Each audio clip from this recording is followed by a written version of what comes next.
The couple left the Capitol together, briefly shaking hands with Trump, but now that she's been defeated, she's trying to figure out what to do with him. What can you do? Divorce him? I don't know. Then we found, going through their bank records, that they had another $8 million in loans that they never paid back, never paid any interest on or anything. So that's $35 million. I want that loan. Can I have that? Yeah, right. 26 confidential human sources here on January 6, 2021, 17 inside restricted space. At 4 least. in the Capitol. 2 of those 4 in the Capitol were tasked to be here by the FBI. I think there are all kinds of questions we have for those individuals. Backhand Doug now being blamed for Kamala's loss, and Kamala better be careful. She's now calling him Deadweight, and I guess his new nickname is now going to have to be Deadweight Doug instead of Backhand Doug. But we know Backhand Deadweight Doug doesn't like to be insulted, and so now that he's got a new insult being lobbed from his wife, better keep an eye on Kamala. Hopefully things don't get a little spicy there. Now, Kamala was all smiles and affections for second gentleman Backhand Doug in the immediate aftermath of her crushing election defeat. But now that Trump's been sworn into office, for sore loser Harris, it's all about the blame game. And her target is now flipped to deadweight husband.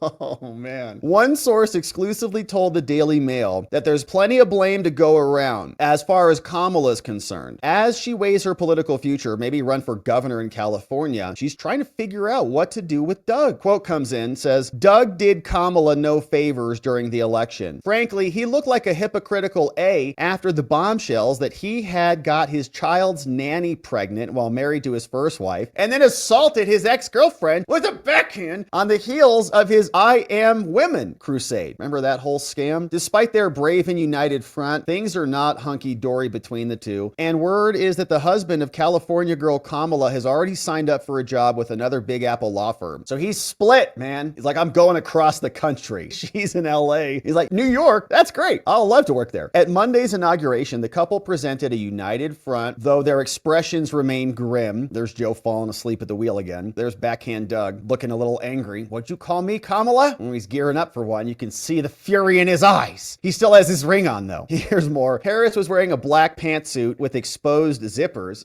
Who had the job to look for those? Sat stoically throughout the ceremony. She was seen crossing her wrists and pinching the program in her fingers, saying, this deadweight, I should be getting this inauguration. This should be me. Emhoff similarly matched the disdain on his wife's face. He's got to be blaming her. I mean, everybody else blames her for being such a terrible candidate, but she blames everybody else. It's wild. The couple left the Capitol together, briefly shaking hands with Trump, but now that she's been defeated, she's trying to figure out what to do with him. What can you do? Divorce him? I don't know. Emhoff famously stepped away from his career, calls himself a wife guy, and then they all did the White Dudes for Harris, which was the most pathetic thing you've ever seen. And they all have to live with that. That's what's so fun about the White Dudes for Harris thing, is like they have to own that. Like you have to always admit, like, you were a white dude for Harris. Wow, what a shame that you did that to yourself. I was with her last week when she was signing her desk, and I didn't backhand her then, said Doug. So he's working on his anger management. She told me a bunch. Of course, we know the backstory there. There's Doug with the ex who he violently abused on the street corner. But now we know that the Biden crime family is not out yet. So Kamala is having problems with Doug. Biden and their family and everybody who supported the Biden crime family are also going to be under scrutiny from Congress. So the investigations will continue. It was shocking what President Biden did on the way out, pardoning his family for more than a decade of whatever activity, any nonviolent offenses. It was breathtaking to us. I don't think that's anything like that's ever been anticipated. And by the way, go look at the tape, 4 years ago, when it was just implied that President Trump might do something similar. They were apoplectic. Joe Biden himself, Adam Schiff, Chuck Schumer, roll the tape. They all said that would be crazy and unconscionable. And now they're cheering it along. To us, it is disgusting. To us, it probably proves the point, the suspicion that, they call it the Biden crime family. If they weren't the crime family, why do they need pardons, right? Look, there's a lot of attention that's going to be paid to this, and I think that is appropriate, and we will be looking at it as well. All right, that is Mike Johnson explaining they're going to continue to look into this, and of course, we hope they do. Now, other people who are behind a lot of this inquiry, James Comer and Jim Jordan, were also on with Hannity, talking through what's coming next. How much money did the Biden family make? The family took in $27 million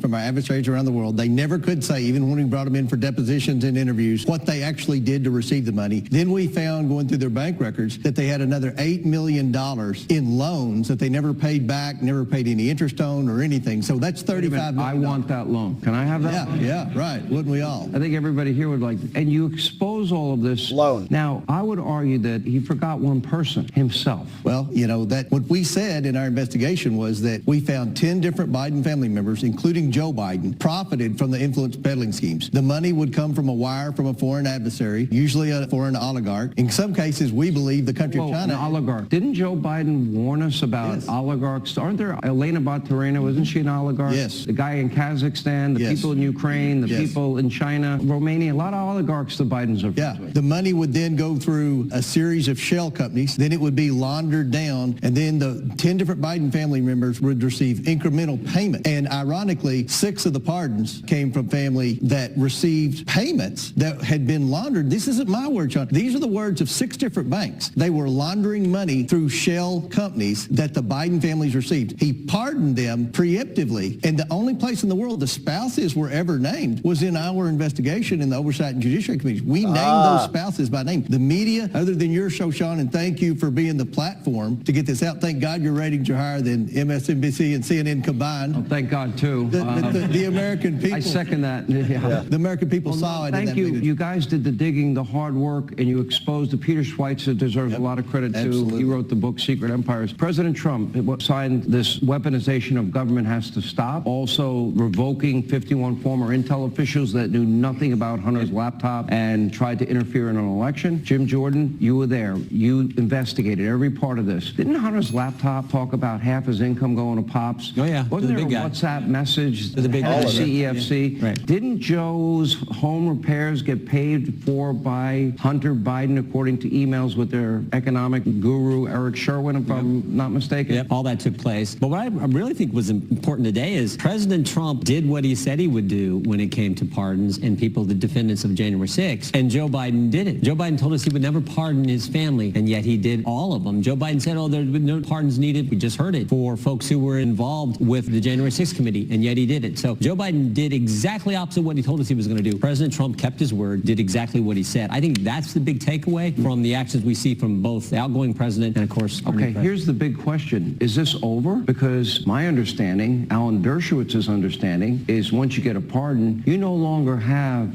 the Fifth Amendment right to remain silent. If they go before your committees, every one of these pardoned family members, don't they have to tell the truth, the whole truth, and nothing but the truth, so help them God? There's a number of things we want to look at. Everything's on the table, but I really think one of the keys is the report we got just right before, just a few weeks ago, was with the 26 confidential human sources. 26 confidential human sources here on January 6, 2021, 17 inside restricted space. At 4 least. in the Capitol. 2 of those 4 in the Capitol were tasked to be here by the FBI. I think there are all kinds of questions we I have for have those 5 individuals. people that said Trump authorized the use of the Guard days before. So did the Capitol Police Chief, by the way, begging for the National Guard. In writing, Muriel Bowser denied the use of the National Guard. It was her authorization. Pelosi did nothing. They never brought in the Sergeant of Arms. Liz Cheney needed hers, in my view. Not to mention the number of false things that committee put out on me, on you, on so many people. Me? Little old me? Yeah, I think They there's did. some unanswered Sean's questions we texts have to and all get the to there. things. So we will look at that. And you'll do that everything's too? on the table. Absolutely. All right, you guys have been rock stars. Thank you for what you're doing. I would let the American people know the truth, pardoned or not. And let's see if they tell the truth when they have to, under oath. Now, a question that has come up here before has been about Mark Milley and whether or not he can still be court-martialed, right? The question that's coming up a lot is, what are the other vectors of attack to go after the criminals who have been pardoned? Mark Milley is somebody who got pardoned by President Biden. We think in many ways January 6th points back to him because we know that National Guard and other military assets went to protect their houses, like the Joint Chiefs got their houses protected on January 6th. The rest of the military was not mobilized on time, and you can get that information from Stephen Sun's book. So why did they do that? And why did they not follow Trump's direct order, which was to make sure it was secure, that he gave to Acting Secretary of Defense Miller at the time, right? All these people were in play. So questions, of course, abound. If Milley got a federal pardon, one question has been, can he still be court-martialed? And I think the answer is no. And here's why I say that. This is Clint Lawrence. He was a person who was charged and court-martialed for allegedly killing 2 Afghanistan civilians. And the person who granted him a pardon that alleviated him from that military court-martial was President Trump. He did that back on November 15, 2019. The story on this one was that this person named Clint Lawrence, charged with war crimes, first lieutenant in the infantry, 2 counts, unpremeditated premeditated murder after he ordered his soldiers to open fire on 3 Afghan men who were on a motorcycle. Found guilty by a court-martial in 2013 for 20 years in prison, later reduced to 19 years. He was confined at Fort Leavenworth, Kansas for 6 years. Then conservative commentators, guys like Sean Hannity and others, advocated for a pardon. Lawrence got the pardon by Trump in 2019 and was released from custody. Went through a bunch of appeals, but you can see, having exhausted his direct appeals, he was court-martialed for the 19 years. 3 days later, though, after all the appeals and his post-conviction relief attempts went away, Trump issued a full and unconditional pardon, right? And the court-martial conviction evaporated. So then he was released from custody. Here's a copy of the full and unconditional pardon, just like Mark Milley would have gotten. So it's a preemptive pardon, okay? Clint Lawrence would have, he was already convicted and court-martialed, and the pardon alleviated him from that. Mark Milley, right, by contrast, has not been convicted of anything. But if you combine this principle with the other principle, when Ford pardoned Nixon, Nixon was not convicted either. Right? The pardon power is very expansive and plenary. So what that means is, unfortunately, Mark Milley not going to be somebody who is likely to be court-martialed. I don't think any prosecutor in the military is going to pick this up and move forward with it. But that being said, the follow-up question is, if there is no possibility of self-incrimination, if you cannot be prosecuted at the federal level, not prosecuted at the state level because the Supremacy Clause, can't be prosecuted under the Uniform Code of Military Justice because the military would be under the commander-in-chief, the head of the executive branch, the pardon power goes to the president, which would be overarching over all of that. There's no penalty that can come his way. So therefore, he cannot invoke the privilege against self-incrimination. And when he gets a subpoena to come and testify, he can't sit there and say, I'm invoking the fifth. Instead, what he'll say is, I don't remember, I don't recall. And he can be made to be shown a liar. And so that's the update on Mark Milley. Of course, we're going to keep our eye on this and see if there's other efforts or other attempts to get to the bottom of these criminals and their behavior. Of course, we'll be here. Thank you for subscribing and joining as we do.